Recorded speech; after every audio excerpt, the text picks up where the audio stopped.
Holy crap, I'm tired and I'm sore. Yeah, I just finished martial arts, and so all my muscles are tense as hell.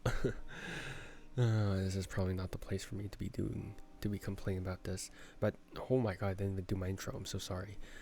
Hi, welcome. I don't. God help me. Holy crap. Hi, welcome to day 22 of my art challenge. So yeah, today we're going to be drawing some broken mirrors, broken glass, all of that. It's the same thing, a broken mirror and broken glass. The only difference is if you have to render anything in the mirror, right? That's basically the only difference. So yeah, we're going to try and do that. Because I actually don't really, I like drawing the broken mirror type of effect, but it's never really sort of something that I've studied, let's just say, because it's just like, yeah, it's cool, but like, yeah, it's that's about it, right? So yeah, right. So I do kind of want to get. What am I even saying at this point? So I do have a couple of illustration ideas that do revolve around like broken glass, broken mirror. So it is something that I want to get good at. So yes. There. Was it that hard to form a succinct response? Apparently it was, because apparently I suck at forming succinct responses. Because oh my god, that was such a struggle. There we go. Oh no, this should probably be straight. There we go. Okay. Here, here, here, here, and here. Okay. That's a bit too big. I'm gonna need to reduce this a bit.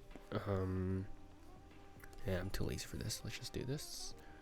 Do this, and then shrink you down. Oop, but I do this. Okay, perfect. Good. So again, I'm drawing with references because why would I not draw with references? Why would you never draw with references? Like, I'm confused about people who don't draw with references. How do you draw without references? That's like the most confusing thing I've ever seen in my entire life. How does one not draw with references? Right? So bizarre. Here. We're gonna have some that are alternating in terms of length. Right? Sort of like this. There we go. And then we have one sort of taller than this one as well. There we go. I want this one to sort of exceed, to sort of go into there. There we go. Okay. Let me darken these edges so then they're more recognizable as being like the center point of the fracture. There we go. There we go. There we go. Okay. Good. Good. Now, I don't know how long this is going to take. I really don't. But again, the point isn't to necessarily... the point of this isn't necessarily to like I actually, you know what, I actually don't know what the point of this is.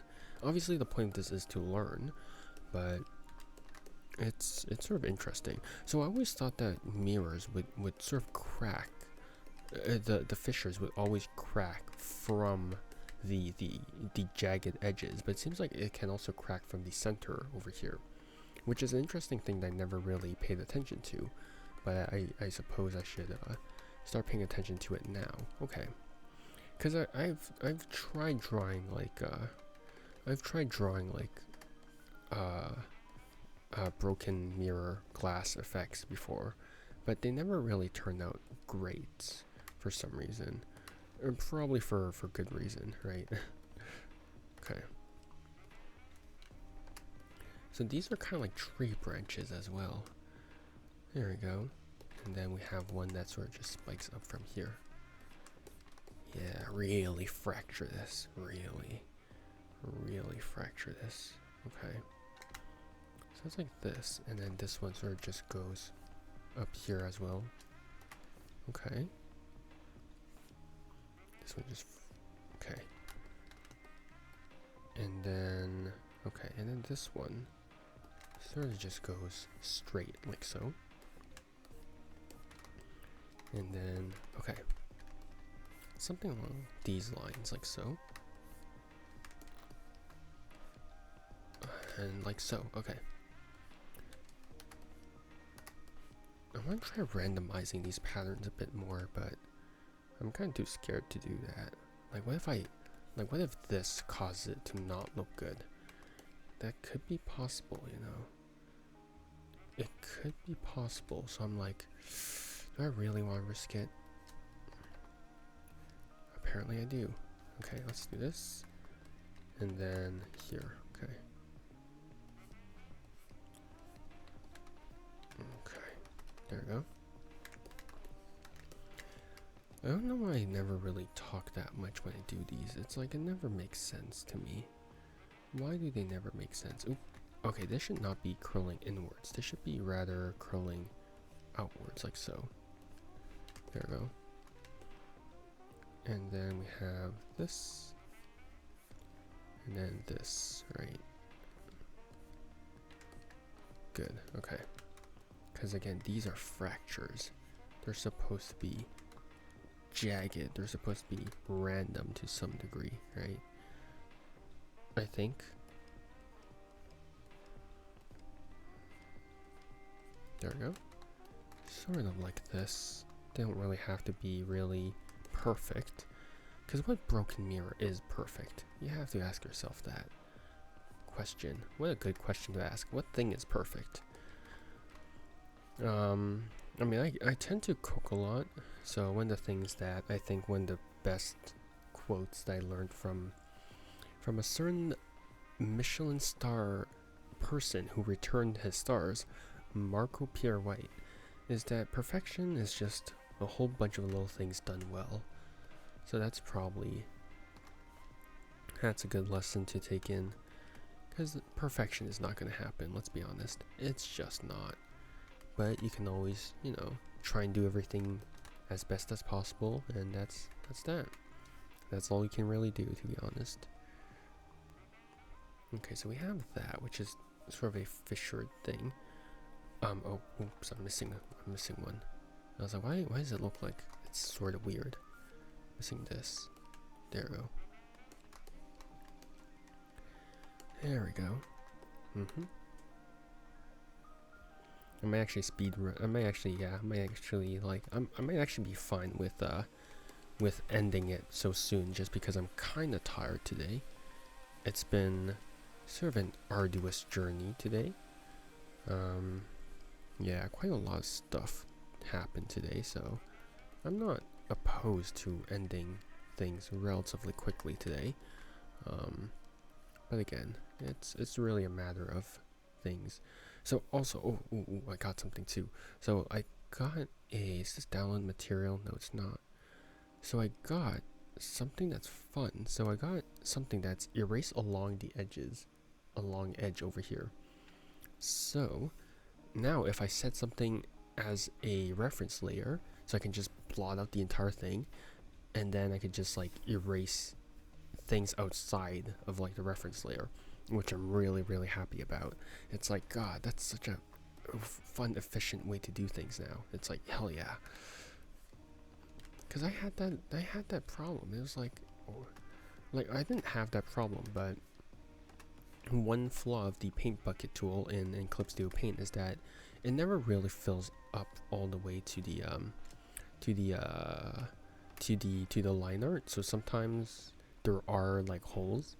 So typically, if you're doing like flats, you would have to like go over it a second time using like a marker or whatever, just to really make sure that all the gaps are filled in. So then like your rendering isn't like weird or whatever, right?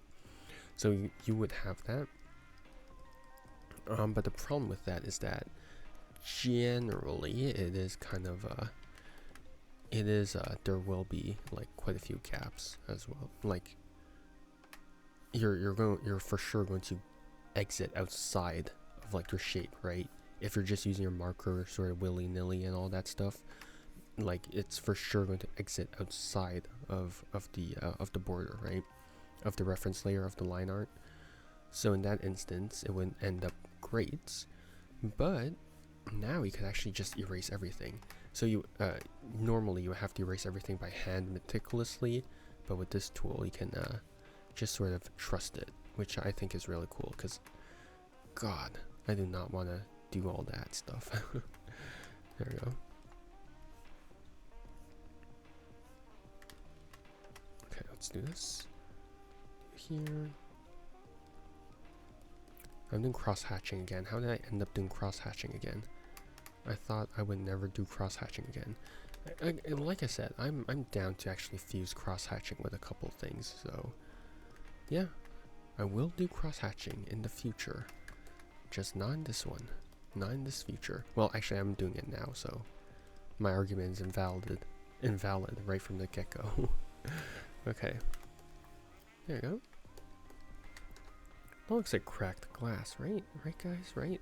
Right? That is not, that's not. There we go.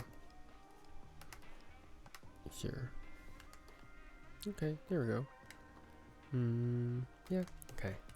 And we have some shards of glass sort of falling. So over here, they're a bit more jagged too, I would say. So here, oops. Right here, here, sort of like this. And we want to give them some dimension to some degree, like so. Over here, over here, and over here. So this is a thick piece of glass. That's what you want. Thick. Big thick. So like this. Okay. It doesn't have to be the same shapes as this. No one's gonna notice. That, and everyone's too lazy to actually do like proper corresponding shapes, so it doesn't really matter at the end of the day. There we go. That's way too big. How did I end up with something this big? What the hell, dude? What the hell, man? That's bigger than most of this. Okay, I'm gonna shrink this down a touch. And by a touch, I mean by quite a bit.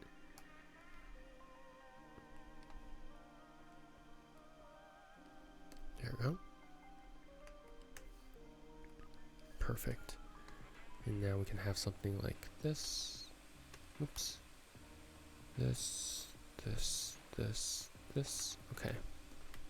Sort of a weird shape to have, but alas. Alas. You can't have it all. I'm too lazy for this. There we go. I keep saying I'm too lazy, but that's a lie. I'm not too lazy for a lot of things. Like, I gotta give myself some credit in life, right? Like, I keep saying I'm lazy, but I'm only lazy for things that I'm not passionate about, because I'm weird like that. But I think it's like that for a lot of people. It's like people would actively want to avoid things that they're not fond of, so you can't really blame me for that. My parents would absolutely blame me. They're like, God, just stop it. Be more of an adult or something along those lines. Yeah, it's not like anyone cares. Okay, we have some tiny shards here. Oops. There we go. We can have this. Sort of messy, but whatever. You're like a weird cheesecake. Why did I say that? You're not like a cheesecake at all. I'm lying. I lie on a regular basis. But people who say they don't lie are liars. Everyone lies. Even me. I like to think that I'm relatively honest, but oh boy, you never really know. You never really know, honestly.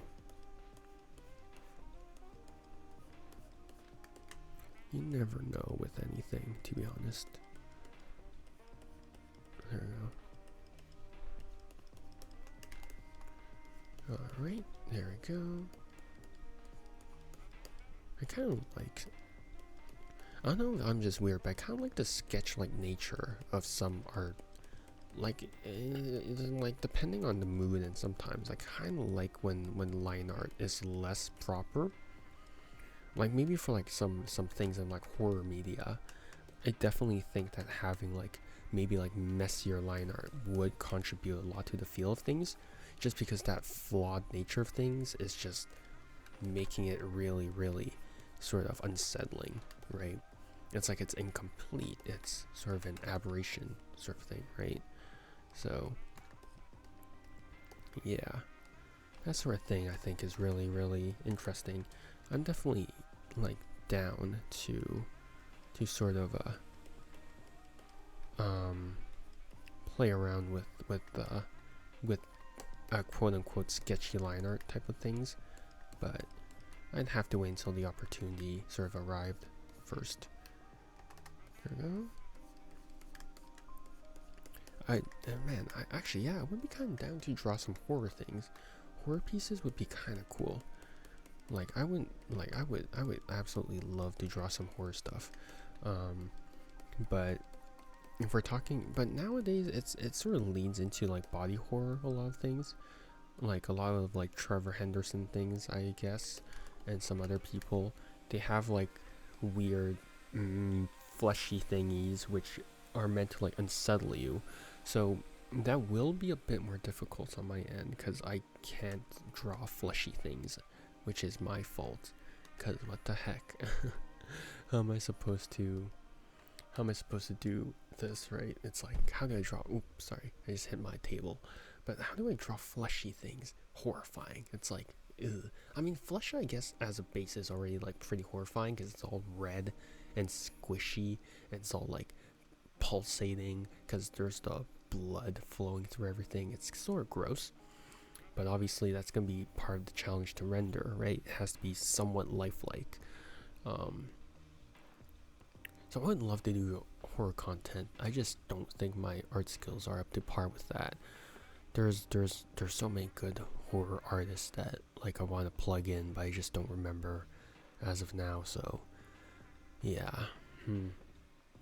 Honestly, I'm just stalling for time because I'm done my shattered glass over here, and yeah, it's definitely a shattered glass.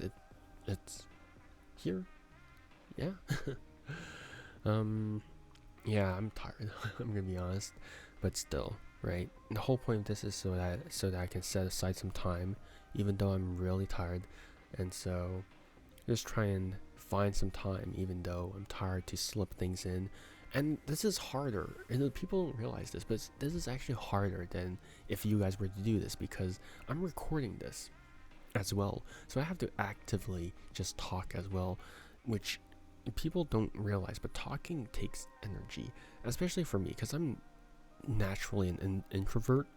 So I do have to, like, if I talk too much, like, I get burnt out in social settings. In certain situations it'll be easier for me to sort of thrive, but most of the time it's like I like once I'm burnt out, I'm burnt out, I'm just gonna sit down on a couch and just call it a day, and then be like, oh yeah, of course, thanks man, type of deal whenever someone interacts with me. So yeah, it's definitely on the harder end, especially if I'm recording this. So if you guys ever do something like this, like, it doesn't have to be anything proper, it just has to be, you just have to draw, right? You just have to pull yourself through and just try and find that motivation to draw. And I think that's the hardest part, just finding motivation and just accepting the fact that you won't be perfect. Because a lot of people start art and they're just gonna be like, oh, it's too hard, I'm giving up. But things are a process. Things are a process. And this is part of my process. God, I'm tired. Okay, I guess I should go head off to sleep now because I think you can hear from my voice, but it's slightly lower than usual, slightly more tired than usual. So yeah, you can definitely tell, I think. All right, well, I think that about wraps it up for day 22 for the art challenge. Thanks everyone for hanging out. And yeah, this has been day 20. I already said that. Jesus, I need to go.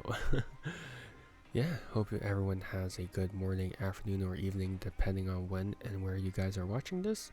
Yeah, take care, everyone. Have a good one.